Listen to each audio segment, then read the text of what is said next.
अब तक आपने मुझे वायरस और वॉर्म्स के बारे में बताया है, ट्रोजन हॉर्सेस के बारे में तो कुछ बताया ही नहीं। नेटवर्क का प्रयोग करते वक्त क्या किसी और तरह के भी खतरे हैं नंदिता मैम? हाँ राजेश, कई हैं। चलो तुम्हें कुछ और खतरों के बारे में बताती हूँ जिनसे तुम्हारा सामना हो सकता है।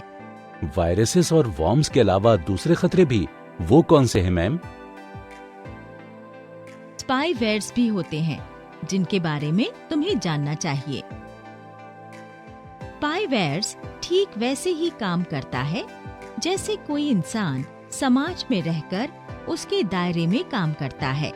जब हम कहीं आते जाते हैं तो उस समाज के सभी लोग हमें देख सकते हैं, हमसे बात कर सकते हैं। यहाँ तक कि उस वक्त तुम क्या कहते हो, चर्चा करते हो, कहाँ जाते हो, तुम्हारे आसपास के लोगों को पता रहता है।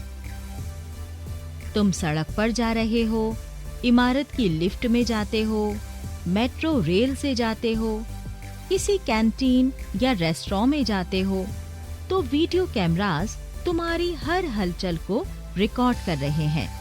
उसी तरह जिस भी वक्त तुमने इंटरनेट पर लॉगिन किया या अपना फोन स्विच ऑन किया जो इंटरनेट से जुड़ा हुआ है, तो तुम्हारी सारी गतिविधियां किसी दूसरे सिस्टम के साथ साथ तुम्हारे सिस्टम में कहीं दर्ज हो जाती हैं।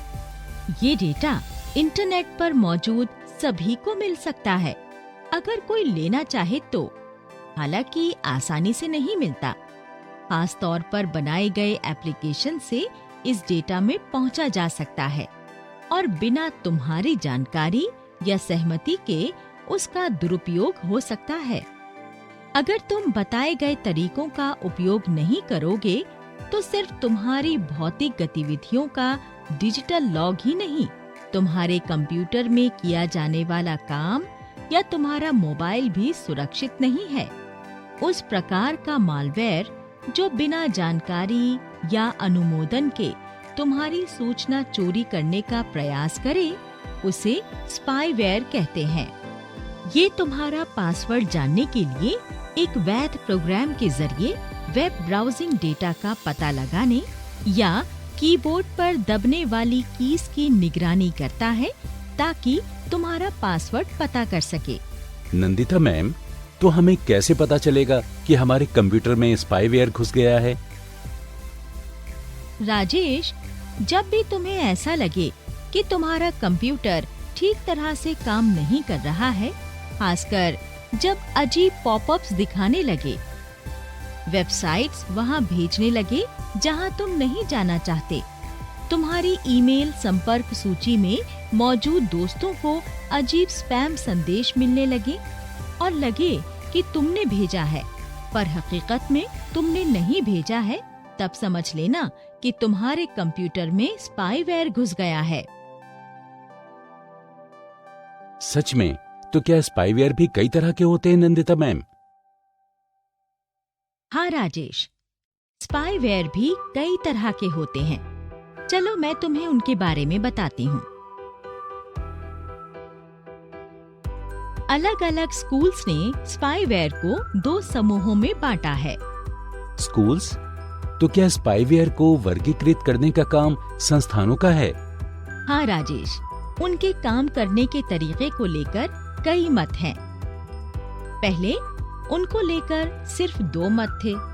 पहले मत ने स्पाईवेयर को इंस्टॉल करने वाले समूह में वर्गीकृत किया, जबकि दूसरे मत ने उसके काम करने को आधार माना और दूसरे समूह में रखा। पहले मत के लोगों का मानना है कि इन्हें 2 समूहों में बांटा जा सकता है, घरेलू स्पाईवेयर और व्यावसायिक स्पाईवेयर। चलो पहले घरेलू स्पाईवेयर के बारे में जानते हैं। घरेलू स्पाईवेयर का ज्यादातर उपयोग नियोक्ता करते हैं ताकि उन्हें नेटवर्क में इंटरनेट की पूरी जानकारी मिलती रहे और अपने कर्मचारियों की ऑनलाइन गतिविधियों पर नजर रख सकें। कभी कभी इस सॉफ्टवेयर का उपयोग पुलिस विभाग में भी किया जाता है, जो संदिग्ध आपराधिक गतिविधियों पर नजर रखने के लिए इस प्रकार के सॉफ्टवेयर का इस्तेमाल करते हैं। घरेलू स्पाईवेयर का उपयोग कुछ पारिवारिक सदस्य भी परिवार के दूसरे सदस्यों पर नजर रखने के लिए करते हैं। सिर्फ कंप्यूटर के मालिक ही स्पाईवेयर का प्रयोग नहीं करते। कुछ ऐसे लोग भी हैं जिन पर किसी को शक नहीं होता और वो दोस्तों की जानकारी हासिल करने के लिए स्पाईवेयर का इस्तेमाल करते हैं। ओह, मुझे तो इंटरनेट पर ऐसी गतिविधियों के बारे में कुछ भी पता नहीं था। पर ये व्यावसायिक स्पाईवेयर क्या होता है मैम? व्यावसायिक स्पाईवेयर व्यावसायिक उद्यमों को नुकसान पहुंचाने के मकसद से बनाए जाते हैं। उनका पहला काम एक व्यावसायिक संस्थान से महत्वपूर्ण डेटा चोरी करना होता है। तुमने अपने पीसी में आने वाले पॉपअप्स या विज्ञापनों पर गौर किया है?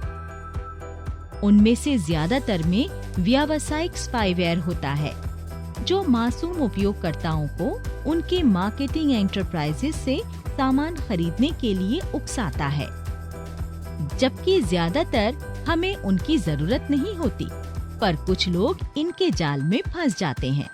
अगर कभी तुमने ऑनलाइन एजेंसियों के जरिए इंटरनेट पर वस्त्र खोजे, तो उसके बाद तुम्हारे सिस्टम पर कई तरह के वस्त्रों के विज्ञापन आने लगेंगे।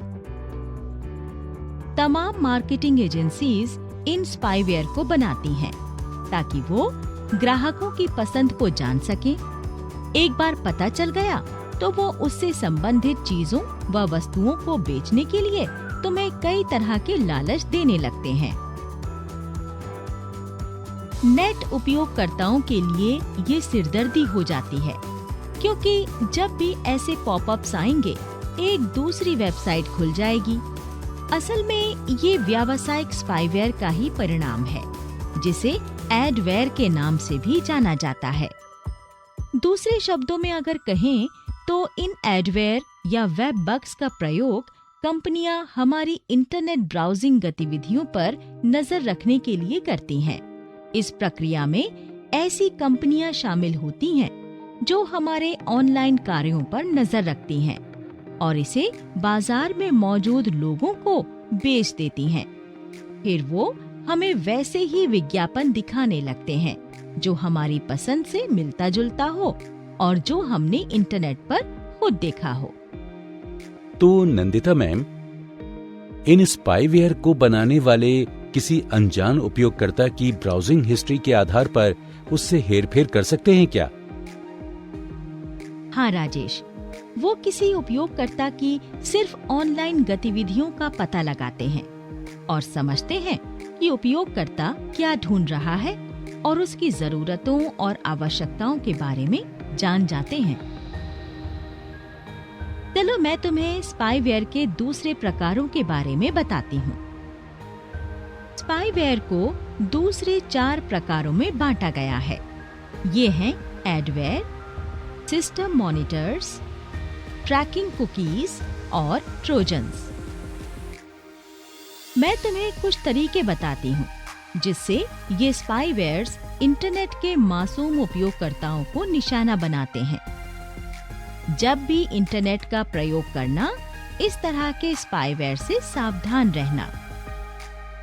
पहला नाम की लॉगर का है।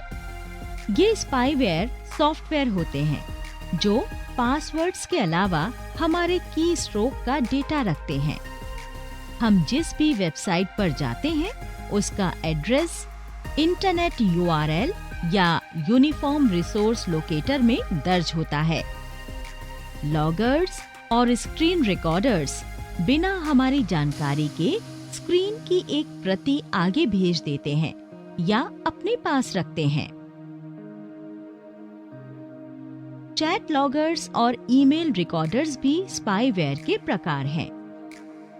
इस तरह के स्पाईवेयर हमें आए या भेजे हुए सभी चैट्स और ईमेल्स को दर्ज करते हैं। वो हमारे ईमेल अकाउंट या चैट मेल से कीमती जानकारी चोरी कर सकते हैं। पीसी हाईजैकिंग सॉफ्टवेयर का प्रयोग हमारे कनेक्शन और इंटरनेट सेवा प्रदाता का उपयोग कर हजारों ईमेल भेजने के लिए किया जाता है। ब्राउजर हाईजैकिंग एक दूसरे प्रकार का स्पाईवेयर है। कभी-कभी ब्राउजर हाईजैकिंग सॉफ्टवेयर का उपयोग हमारे पसंदीदा फोल्डर में शॉर्टकट बनाकर किसी वेबसाइट पर ज्यादा लोगों को लाने के लिए किया जाता है। Modem hijacking software internet connection वाले किसी मोबाइल फोन के डायलर में पहुंचने के लिए बनाया गया है। कई उपभोक्ताओं को ज्यादा फोन बिल चुकाना पड़ता है क्योंकि मॉडेम हाईजैकर सॉफ्टवेयर उनके फोन में डायलर इंस्टॉल कर देता है। इस तरह के स्पाईवेयर आमतौर पर ग्राहकों से किसी ईमेल में आए अनजान अटैचमेंट पर क्लिक करने के लिए कहते हैं और फिर वो सिस्टम में घुसपैठ कर लेते हैं। इसका मतलब स्मार्टफोन का उपयोग करना भी सुरक्षित नहीं है मैम? अगर हम पूरी सावधानी न बरतें तो स्मार्टफोन भी सुरक्षित नहीं है। हमारे पास आई गई सभी कॉल्स को उनके समय के साथ एक स्पाईवेयर से देखा जा सकता है। हमारे पास आए और भेजे गए, यहाँ तक कि मिटाए गए संदेशों को भी पढ़ा जा सकता है। स्पाईवेयर हमारे पास आने वाली या की जाने वाली सभी कॉल्स को सुन या रिकॉर्ड कर सकता है और पता लगा सकता है कि हम क्या कर रहे हैं, किस बारे में बात कर रहे हैं। और ये यही नहीं रुक जाता, यहाँ तक कि ये इस बात पर भी खबर रखता है कि हम किस वेबसाइट पर गए हैं और उस पर हमने कितनी बार विजिट किया है, इन जैसे आंकड़ों को भी ट्रैक करता है। स्पाईवेयर हमारे फोन में मौजूद तस्वीरें, वीडियोस और रखे गए नोट्स को भी देख सकता है। संक्षेप में, अगर हम एहतियात नहीं बरतेंगे तो कुछ भी सुरक्षित नहीं है। नंदिता मैम, क्या कोई उपाय है जिससे हम स्पाईवेयर को हटा सकें अगर वो हमारे सिस्टम में घुस जाए? हाँ राजेश, कई तरीके हैं। चलो मैं तुम्हें बताती हूँ। विकसित तरीकों से पहले हमें आसान उपायों को आजमाना चाहिए। इसे खुद से करने में संकोच नहीं करना चाहिए। बेशक शुरू में थोड़ा जटिल लग सकता है, पर अगर ठीक से किया जाए तो हो सकता है। हालांकि ये विभिन्न उपकरणों के लिए अलग अलग होगा, पर हम स्पाईवेयर ब्लॉकर सॉफ्टवेयर रखने और सुरक्षा जांच से उसकी शुरुआत कर सकते हैं। अपने सिस्टम से अस्थायी फाइल्स को जरूर हटा दो। इसी तरह मोबाइल फोन उपयोगकर्ताओं को वक्त पर सॉफ्टवेयर अपडेट करते रहना चाहिए। अवांछित एप्लीकेशंस को हटाते रहें या फैक्ट्री रीसेट करते रहें। तो हमारे लिए जरूरी है कि हर वक्त सुरक्षा का ध्यान रखें और संदिग्ध लिंक पर क्लिक करने, किसी अनजान सॉफ्टवेयर को डाउनलोड करने से बचें, क्योंकि स्पाईवेयर वेब में हर तरफ मौजूद है और आज के मोबाइल या डेस्कटॉप में भी है। बार बार हमला होने से अच्छा है कि हम सिक्योरिटी सॉफ्टवेयर का प्रयोग करें और हमेशा सुरक्षित रहें।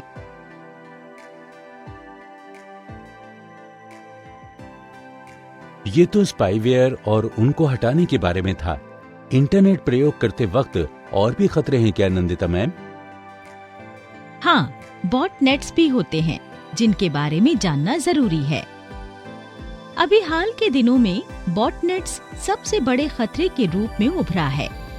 बॉटनेट्स शब्द रोबोट्स और नेटवर्क से मिलकर बना है। बॉटनेट्स में हर कंप्यूटर को बॉट कहा जाता है। इस तरह के बॉट्स के नेटवर्क का इस्तेमाल कर साइबर अपराधी अपराध करते हैं और इसीलिए इसे बॉटनेट्स कहा जाता है। प्रभावित कंप्यूटर्स को मिलाकर बॉट्स के बनाए गए नेटवर्क या बॉटनेट्स निर्देश और कंट्रोल सर्वर से नियंत्रित किए जाते हैं, जो उनकी गतिविधियों को नियंत्रित करता है। और इसमें ट्रांसमिटिंग मालवेयर या स्पैम या लॉन्च अटैक्स भी शामिल हैं। वो साइबर अपराधी जो इन्हें नियंत्रित करते हैं बॉट मास्टर्स कहलाते हैं। बॉटनेट्स होने की वजह से इंटरनेट से जुड़े किसी कंप्यूटर में छेड़छाड़ उनके लिए आसान हो जाती है। मालवेयर के जरिए किसी वेबसाइट पर आसानी से हमला, निजी जानकारी चोरी करना, फर्जी खबरें फैलाई जाएं और विज्ञापन दाताओं को आसानी से धोखा दिया जा सकता है। हाल ही में संयुक्त राज्य अमेरिका में 2016 के राष्ट्रपति चुनाव में बॉटनेट्स का प्रयोग हुआ था। फर्जी विज्ञापनों को लेकर काफी विवाद हुआ और सोशल मीडिया के जरिए मतदाताओं को प्रभावित करने का आरोप लगा। अच्छा मैम, ये बॉटनेट्स बनाए कैसे जाते हैं? बॉटनेट्स बनाने में 3 मुख्य काम करने पड़ते हैं। चलो उनके बारे में बताती हूँ। सबसे पहले निर्माता अपने एंड पर एक कमांड और कंट्रोल सर्वर बनाता है। दूसरा काम चिन्हित किए गए कंप्यूटर में पहले बताए गए विभिन्न माध्यमों से मालवेयर की घुसपैठ कराना है। आमतौर पर इसे एक वर्म के रूप में ट्रोजन हॉर्स ईमेल से भेजा जाता है, जो उपयोगकर्ता को हानि रहित और उपयोगी लगता है। इस तरह वो इसे खोलता है और धोखाधड़ी का शिकार हो जाता है। ऐसा हो जाने पर कंप्यूटर सब कुछ खत्म करने लगता है और कमांड एवं कंट्रोल सर्वर से दिए गए निर्देशों के मुताबिक काम करने लगता है। तीसरा काम उस प्रभावित कंप्यूटर के अलावा अन्य लाखों कंप्यूटर्स को प्रभावित करना है। बॉट मास्टर ज्यादा से ज्यादा उपकरणों में पहुंचता है और बॉट्स को अपना आकार बढ़ाने का निर्देश देता है, ताकि इंटरनेट पर कामकाज में बाधा पहुंचा सके या रोक सके और धन अर्जित कर सके। बॉट बनाने वाले अक्सर स्वायत्त बॉटनेट बनाते हैं, क्योंकि ये खुद फैलने, खोजने और उपकरणों को खुद ब खुद इन्फेक्ट कर सकता है। लड़ाकू विमानों की तरह ये स्वायत्त बॉट्स ढूंढो और इन्फेक्ट करो के अभियान पर रहते हैं और इसके लिए इंटरनेट से जुड़े कमजोर और खामियों वाले उपकरणों को खोजते रहते हैं, जिनका ऑपरेटिंग सिस्टम अपडेट ना हो या जिनमें एंटीवायरस सॉफ्टवेयर का प्रयोग ना हो रहा हो। बॉटनेट्स के बारे में सबसे चिंताजनक बात ये है कि उपकरण को इन्फेक्ट करने के बाद ये हमारे सिस्टम में घुसकर निजी जानकारी से छेड़छाड़, हमारे कंप्यूटर से दूसरे कंप्यूटर्स पर हमला और दूसरे अपराध भी कर सकता है। हालांकि बॉटनेट्स को हमला करने योग्य बनाने में दूसरे हमलावरों के मुकाबले ज्यादा वक्त लगता है, लेकिन हो सकता है कि हमें पता ना चले और ये हमारा कंप्यूटर नियंत्रित कर रहा हो। साथ ही इसका पता लगाना भी मुश्किल है, क्योंकि बॉटनेट काफी कम कंप्यूटिंग पावर का प्रयोग करता है, ताकि सिस्टम तुम्हें सावधान ना कर सके और वो उसके कामकाज को बाधित ना कर सके। इसके अलावा साइबर सिक्योरिटी सॉफ्टवेयर से बचने के लिए वो लगातार अपना रूप बदलता रहता है। नए संस्करणों को ढूंढ पाना और भी कठिन है, क्योंकि बॉटनेट बनाने में नित्य नए प्रयोग किए जा रहे हैं। अच्छा, इंटरनेट इस्तेमाल करने के तो कई खतरे हैं। मैं इन मैलिशियस सॉफ्टवेयर से जरूर सावधान रहूंगा। आपने काफी मदद की नंदिता मैम, शुक्रिया। ये तो मेरा फर्ज था राजेश। अब तक हमने जो भी सीखा है उसके बारे में जानने के लिए किसी तस्वीर पर क्लिक करें। उस प्रकार का मालवेयर जो बिना जानकारी या अनुमोदन के तुम्हारी सूचना चोरी करने का प्रयास करे, उसे स्पाईवेयर कहते हैं। ये तुम्हारा पासवर्ड जानने के लिए एक वैध प्रोग्राम के जरिए वेब ब्राउजिंग डेटा का पता लगाने या कीबोर्ड पर दबने वाली कीज की निगरानी करता है। घरेलू स्पाईवेयर का ज्यादातर उपयोग नियोक्ता करते हैं, ताकि उन्हें नेटवर्क में इंटरनेट की पूरी जानकारी मिलती रहे और अपने कर्मचारियों की ऑनलाइन गतिविधियों पर नजर रख सकें। व्यावसायिक स्पाईवेयर व्यावसायिक उद्यमों को नुकसान पहुंचाने के मकसद से बनाए जाते हैं। ज्यादातर हमें उनकी जरूरत नहीं होती, पर कुछ लोग इस तरह के जाल में फंस जाते हैं। की लॉगर्स स्पाईवेयर होते हैं जो पासवर्ड्स के अलावा हमारे की स्ट्रोक का डेटा रखते हैं। चैट लॉगर्स और ईमेल रिकॉर्डर्स भी स्पाईवेयर के प्रकार हैं। इस तरह के स्पाईवेयर हमें आए या भेजे हुए सभी चैट्स और ईमेल्स को दर्ज करते हैं। वो हमारे ईमेल अकाउंट या चैट मेल से कीमती जानकारी चोरी कर सकते हैं। Modem hijacking software internet connection वाले किसी मोबाइल फोन के डायलर में पहुंचने के लिए बनाया गया है। कई उपभोक्ताओं को ज्यादा फोन बिल चुकाना पड़ता है क्योंकि मॉडल हाईजैकर सॉफ्टवेयर उनके फोन में डायलर इंस्टॉल कर देता है। हम स्पाईवेयर ब्लॉकर सॉफ्टवेयर और सुरक्षा जांच से स्पाईवेयर को हटा सकते हैं।